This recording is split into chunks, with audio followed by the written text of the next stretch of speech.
کہ میں تمہیں کتاب اور حکمت عطا کروں گا، ثم جاءکم رسول، پھر تمہارے پاس ایک رسول آ جائے گا،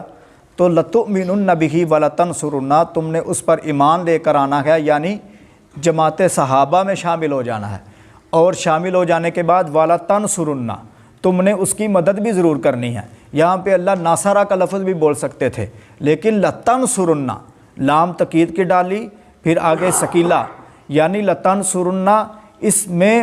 مبالغے کا معنی پایا جاتا ہے، یعنی اس کا معنی یوں کریں گے کہ مدد اس حال میں تم نے کرنی ہے کہ تمہارا مال، تمہاری جان، تمہاری اولاد، سب کچھ میرے آخری پیغمبر پہ قربان ہو جائے ہیں۔ آسان معنوں میں کہہ لو کہ جس طرح بلال ایمان لے کر آئے گا، اس طرح تم نے ایمان لے کر آنا ہے۔ یہ میری طرف سے ایک جملہ یعنی میں نے شامل کیا ہے۔ تو قال اقررتم واخذتم علی ذالکم اسری، اے میری جماعت انبیاء، کیا مجھ سے یہ پکا وعدہ کرتے ہو؟ قالوا اقررنا، سارے انبیاء نے کہا یا میرے پروردگار ہم آپ سے وعدہ کرتے ہیں۔ قال فاشہدوا وانا معکم من الشاہدین، اللہ کہتا ہے اے میری جماعت انبیاء تم بھی گواہ ہو جو اس وعدے پر، میں اللہ بھی گواہ ہو جاتا ہوں۔ ساتھ ہی اللہ نے اپنا انداز بیان فرمایا، اللہ کا اپنا انداز ہے،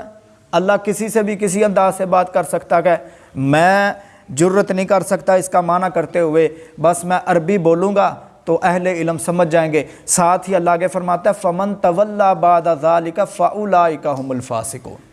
اب اس کا معنی کرنے کی میرے اندر جرت نہیں ہے، چونکہ قرآن ہے،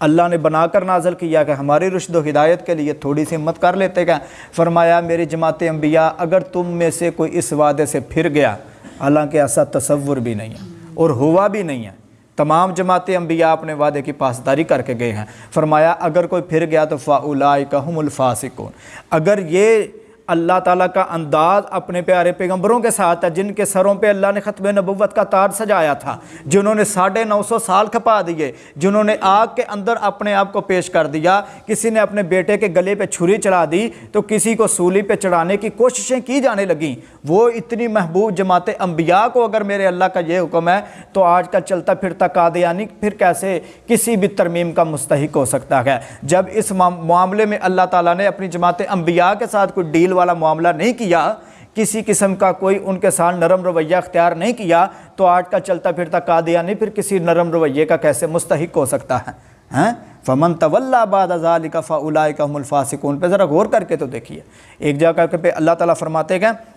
وَمَن يَبْتَغِ غَيْرَ الْإِسْلَامِ دِينًا فَلَن يُقْبَلَ مِنْهُ، اے میرے پیارے پیغمبر رحمت کائنات صلی اللہ تعالیٰ علیہ وسلم، آپ اعلان فرما دیجئے کہ میں محمد اب دنیا میں آ گیا ہوں، اب قیامت تک کے لیے اگر کوئی قابل قبول دین ہے تو وہ دین